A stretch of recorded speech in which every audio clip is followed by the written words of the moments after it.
So every time I think about secret fraternities and secret orders, I always think of the Flintstones.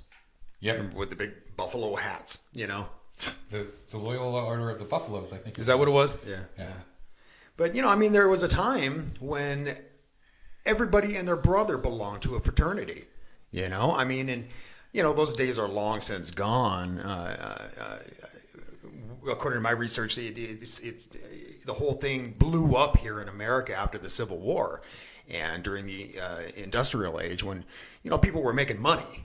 So they had money to be in these orders for the monthly dues and all that, and everything else that they do. And then the Great Depression happened. Pew, down the drain. They're on the uprise again, though, and there's some of these are still around. Yeah. Well, and the granddaddy of them all, the Masons. We've talked about this before. That I mean, they're certainly not who they once were. I mean, first of all, they're relatively ineffectual anymore as far as society goes. Unless you're in a small town, yes. Yeah. I got a lot of pull in small towns, surprisingly. Yeah. Well, it's not that surprising, really. I mean, you think about it, the fraternity, the whole idea behind the fraternities was to help each other out, have each other's backs, right, kind of thing, and so in a small town, you're going to have that anyway. So, I mean, having a fraternity or a fraternal order kind of makes sense. But you don't know those stuff until you get up to the secret area. Yeah, well, I don't know. I'm of the opinion that was once the case, like with the Masons, but I have to disagree. Really... I had lived with somebody who had joined, and they still have the levels. They still have a lot of the same stuff. Oh, sure, the rituals and all that. Yeah, the rituals are very strange, from what I've heard. But what I'm saying, I'm talking about the conspiratorial end of it. I'm not too sure about that. Yeah, you think so? I think so. I don't know. But we're not going to be talking about the Masons necessarily today, but what we do want to talk about are some of the smaller orders. And one of them got to be pretty large, and it was called the Order of the Odd Fellows. And they're kind of a weird little group. Man. Weird to say the least. God almighty. They were known as the Three-Link Fraternity, and what that stands for is friendship, love, and truth. Right? Yeah, right. Just like that. Yeah. And the three links, and it stood for friendship, love, and truth. And their whole purpose, evidently, was to visit the sick, relieve the distressed, bury the dead, and educate the orphan. Well, very noble things, right? But there were some weird things about them. Now, the Order of the Odd Fellows started in London in 1730, and then it spread to America as the Independent Order of Odd Fellows, and that started in Baltimore, I guess, in 1819. And but one of the interesting things about the Odd Fellows is that they were the first fraternal order, to actually include women.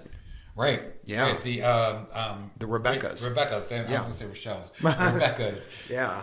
And so, I mean, that's kind of an interesting thing because, I mean, you think about how old this order was, and women have essentially had no rights until, well, they're still struggling for their rights. But probably the 30s, 40s is where they really started making progress. Right. And so, I mean, that's really progressive of them and almost rebellious of them to include women into their order so early on.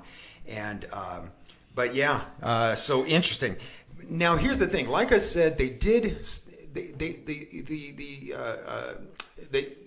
these orders started multiplying exponentially, and they say that upwards to almost like 40% of adult males belong to these fraternal orders at one time. But then the Great Depression happened, and they crashed, and they started losing a lot of members because they just couldn't afford it anymore. And because of that, the International Order of Odd Fellows started to have to began shutting their doors to the lodges because they just couldn't keep them up anymore, And when people went in to, dig out the thing, they started to find skeletons in the closets and in the basements and the attics of these lodges. Yep. And they had no idea what they were, and they were emblazoned with those three links and the initials FLT, friendship, love, and truth. And so nobody knew, because there was such a secret society, nobody knew what this was about. Well, apparently it finally came out that during the initiation rituals for the members, they were made to go into a room with this skeleton, and have nothing but candlelight with them, and sit there and stare at the skeletons so that they could contemplate their mortality, kind of thing. I think that would be kind of interesting, and especially we did a show on Bloody Mary, and because of that show we learned that when you sit in the dark with nothing but a candle, it'll make your eyes start hallucinating. Yeah. So I wonder what these people saw, sitting there with nothing but a skeleton. Mm-hmm. That'd be scary stuff. Yeah, don't doubt. But yeah, I mean, they're a very strange society, and as I understand it, they are still in operation. They're just not the order that they once were. But right, you can actually go online and join them now.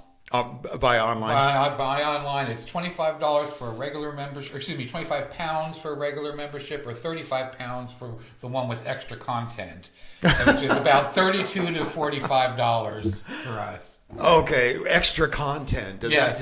Would that include the rituals, or do you have to do the rituals by yourself in front of the computer? But yeah, that kind of makes me wonder. But the thing about that, though, let me show you a picture of one of these skeletons that I found. Now, this one is actually in pretty good shape. Some of the ones I found were just like pieces of bone. I mean, they were just like, because they're so old, right. And it's not as though they were taken care of, But yeah.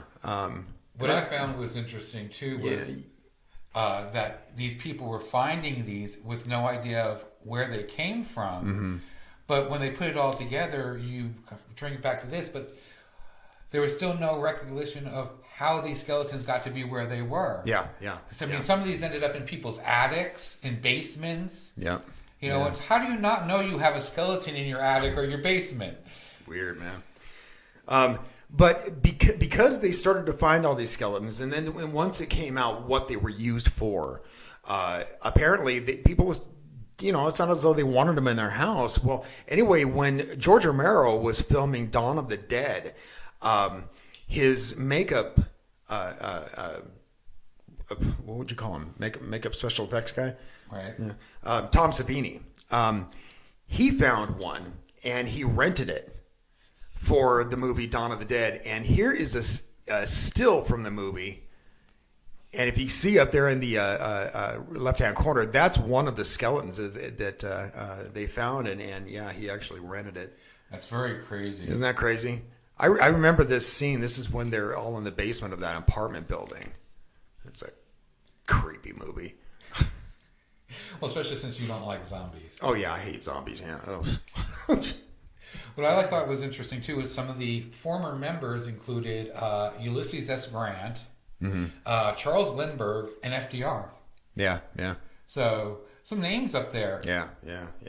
And you were talking about this earlier. I wonder how many of these famous people actually belong to several different orders. Yeah. Because I think, you were talking about Winston Churchill belonging to a certain order. And as I recall, he was also a Mason. And I want to say FDR was a Mason. I wonder if or either that or they left one group and went to another. Because, right, we were talking Winston Churchill was the United Ancient Order of the Druids. Okay. As he was part of. So, yeah, I wonder if they changed or if they went to more than one. Yeah, I think maybe more than one. Because I know, like, with the Masons, if you're a Mason, you're a Mason for life. You don't leave. Right. It's kind of like being a Catholic. Something I want to mention here, since I just brought up the Masons, is that a lot of people think that they're involved with the conspiracies because their name is used interchangeably with, like, the Illuminati. And that's just not true. I'll agree with Yeah, that. That's not true. they're not. They might be part working of it. together, but No, I don't think they're even working together. And the reason I say that is because the Masons believe in a higher power. They believe in like a God figure. And the Illuminati most certainly doesn't. They're more associated with like the Church of Satan than anything else, the Illuminati. So, yeah, I don't think they really have anything to do with each other. But people think Masons, they think Illuminati, and vice versa. Yeah. Well, you think everybody thinks one secret society is like the next, and they're not. And they're so not. different. Yeah, very different. They all have benevolent causes at their forefront, but there's stuff that's going on in the background. I mean, they're a secret society for a reason. So yeah. But anyway, tell me about some of these other groups you found. Well, I found a couple of very interesting ones. One of them was the Molly Maguires. Now, they're from the 1870s. There was 24 foremen and supervisors who had been assassinated in Pennsylvania. And, of course, they were accused. Now, what I thought was interesting about this group is they were an organization from Ireland. They were Irish origins, and the immigrants brought it over. But how they would get their stuff done is they would dress in women's clothing as a disguise and go out and do their deeds. Mm-hmm. Now, they were never proven that they were doing this, but they were known for doing arson, death threats, and everything, all while wearing women's clothing as a disguise. Okay. Because a woman would never do something like that back then. So would they wear a mask like the KKK? I think they would. Well, think about the 1800s. They would usually have the bonnet type things so you didn't really see a woman's face. Even if they had a beard, they're just looking down and running and stuff like that. But what ended up happening was that the Pinkerton Agency, now you would know that from so many shows talk about the Pinkerton Detective Agency, they actually put a mole in and caught them. Did they? Yeah. 20 people ended up with the death penalty. Wow. But wow. I just thought that was interesting. It's like, especially back then, that they would dress in women's clothing and do it because it makes so much sense back then. Mm-hmm. Women didn't have power at all. Yeah, right. So a woman walking down the street wouldn't even be glanced at again. Now, the one that I thought was one of the craziest was the Loyal Order of the Moose. Now, James Stewart belonged to this, Charlie Chaplin, Abbott and Costello, Warren Harding. So some famous names belong to it. And they're supposedly pretty good. They're providing health benefits to people is what they want to do. They claim to contribute over $100 million worth of community services a year. So you start looking into them. First of all, they have discrimination in their history. You had to be Caucasian, white, age 21 years or older, and married to a Caucasian, or else you couldn't join. And that's been taken away now. So, at least about in the 70s, it got taken away because there was a speaker invited, and they wouldn't listen to him because he was black. They wouldn't allow him to come speak. So he ended up suing them because of their liquor license, saying that the state was giving them a liquor license which was supporting their discrimination. What ended up happening was the Supreme Courts decided no, because they're their own secret, they didn't say secret society, but their own club, they had a right to discriminate. Well, things got a little crazy at the end because of a little initiation they had. There was Kenny and Donald A. Kennedy, and Christopher Guston. Kenny was the president of the local chauffeurs, and Guston was an iron molder. Now, they were getting initiated. So what happens is they have them look at a red-hot emblem on the end of a poker. Then they blindfold them, strip them down, and then they take a cold plastic rubber version of the emblem and hit him with it, making them think that they're getting branded. Right. Well, they also have anklet things on their legs with a magnetic generator, and then they put wires on their shoulder and run electricity through them at the same time. So they're getting a shock jolt. Shock jolt, right. Well, what ends up happening is these two pass out. They think they're faking it. They're just going along with the whole thing. Well, unfortunately, by the time they realized the two were actually dying, the physician couldn't bring them back to life. So was it a heart attack? Yeah. Oh, Yeah. Wow. Yeah. just from the shock of everything. But and how is that any different from like college hazing? Which is now outlawed. And this is not, this is in the 70s. Stuff like this is happening. So you talk about it dying. I don't know if it actually died. I think it maybe went more underground in some of these. It could be. I don't know. I do know that you don't see a whole lot of them out there anymore. I mean, you've got the Masons and you've got the Odd Fellows are still around, and there may be a couple other ones out there, but really they're not what they once were at all, because people just don't want to join them anymore. I mean, and like you said, it's so easy to join them now. You can join them online. I have a friend of mine that belongs to the Masons, and I asked him. I said, "How did you get involved?" He says, "I walked up a guy, and he had one of the Masonic symbol, the G's, with the compass, hat on." And he asked me, he said, "Are you a Mason?" He says, "Yeah." And he says, "How do I become a Mason?" He says, "You just ask somebody how to become a Mason." Yeah. And the next thing you know, he was involved with it. But they don't just take anybody. No, I don't know. They wouldn't take me.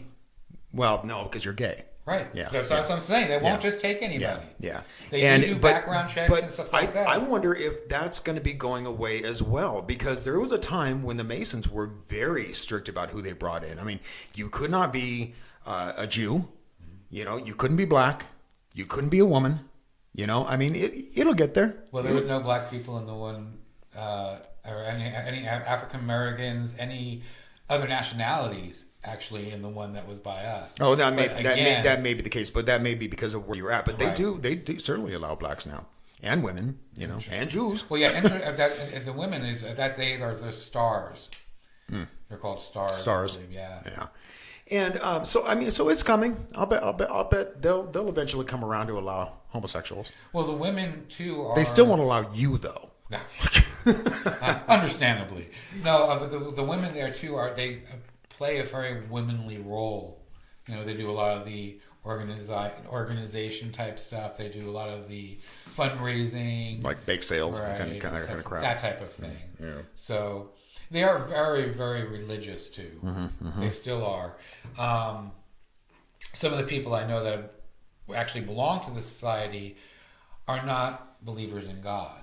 They're believers in a very spiritual person, that there might be something up there. They believe in a higher power. They never call it God per se, as like the Catholics would necessarily. They do in the actual lodges, but you don't. They say you don't have to believe in God as long as you believe in something of that higher power. The higher architect. They'll kind of let you slide by that a little bit, which they wouldn't do before. Right. That's what the G means in that symbol with the compass. Right. It means it's the grand architect, or architect.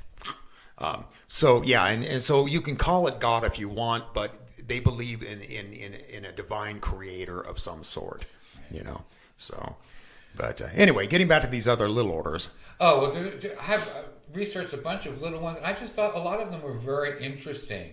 One of them was the Rosicrucians. Oh, the Rosicrucians, yeah. Okay. They were a magic order, actually. Right. Yeah. They were interesting, but what I thought was interesting is, well, they're from the early 16th century, but some of the people involved in it were Isaac Newton, Benjamin Franklin, Walt Disney, Napoleon Bonaparte. I mean, these are some names. It's like, oh, okay, I got to look into this one. Yeah. And like we said, they all are basically come to the same thing where they're trying to better people, but then you look deeper into them, there's always something shady about it. Yeah, the Rosicrucians, I know, were a magic order. In fact, I think, as I recall, Aleister Crowley started with them. He was in a couple of different ones. Yeah, and he ended up going to the Order of the Golden Dawn, which was high magic. It wasn't. I wouldn't call it witchcraft. It was high magic. They summoned angels and demons and that kind of thing. And but he was beyond any measure of comprehension. He was a banana head. That guy was a nut.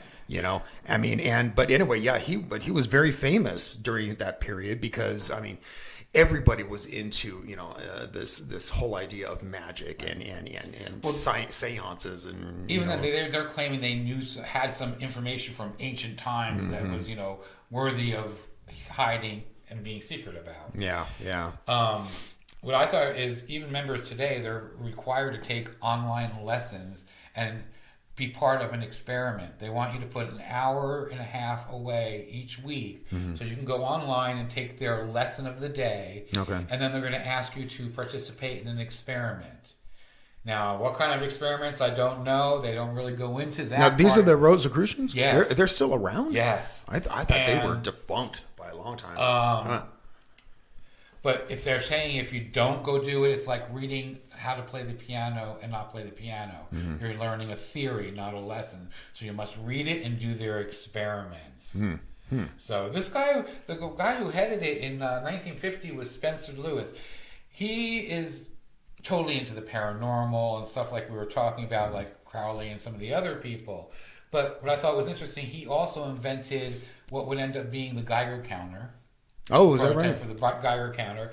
And he did what's called a lexitone, which is a color organ which takes vibrations and sounds and turns it into color, which made me think of another secret one, which I didn't even do any research on, the Scientology. They use all kinds of machines like this.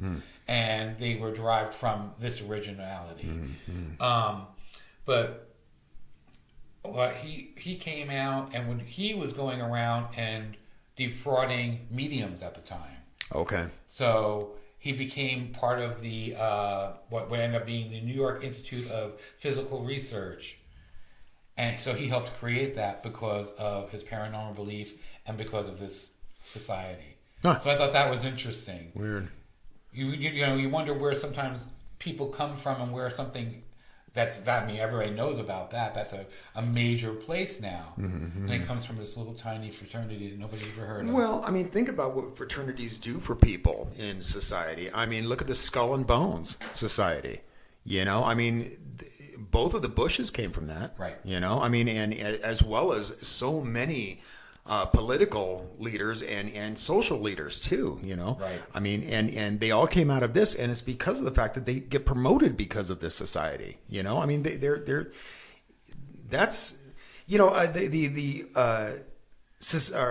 Order of Odd Fellows was known as the poor man's Freemasons. Well, the Skull and Bone Society is that's the order for the rich. You've got to be part of the ultra elite to be part of that, And so I have a question. What defies a secret society? Like, would the KKK be considered a secret society? No, the KKK, because they have been caught red-handed in so many nefarious things. They are more considered a hate group, and they're going after one specific. But most of them are hidden behind masks and don't know But who that would make them an order, though, because an order, I think, in order to be an order, you have to have something beneficial at the front of your organization. Well, they think they're doing something beneficial for themselves. Yeah, but it's not beneficial for the human race. So, like, for instance, the Odd Fellows. Their purpose was to, this is their quote, visit the sick, relieve the distress, bury the dead, and educate the orphan. The KKK has no credo like that whatsoever. But the KKK also thinks that by getting rid of diversity, they are helping society. Again, that isn't beneficial to society as a whole. Yeah, but they believe it is. That's what's weird. That's why I was like, where do you draw the line? Well, like, for instance, it wouldn't be good for blacks. Right. So therefore, it's not. I don't see how they would feel that it would be good for blacks. It's good for whites as far as they're concerned. And how about Club 33 at Disneyland? That's above Skull and Bones, man. Oh, okay. You got to be ultra elite for that. And there's one more I have to mention. If we're going to talk secret societies here, Fight Club. Yeah, there you go. We don't talk about Fight Club. Yes, but we do show it off.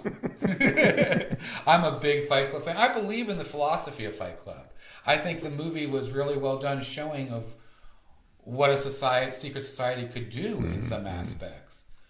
And kind of agree with them. Blow up all the credit card debt, then we don't have to worry about it, right? Yeah. Start over. Yeah. I thought it was a great movie. The book is great. I mean, the writing is incredible in this.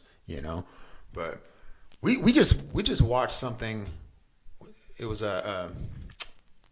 Yes? You. Or you. I You. keep calling it Yes. You. And it's this new series on Netflix, and it's about this guy who's a stalker, but it's written a lot like Palinchek wrote. Right.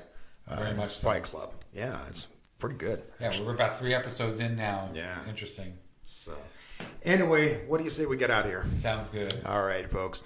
Thanks a lot for watching, and until next time, keep thinking and question everything.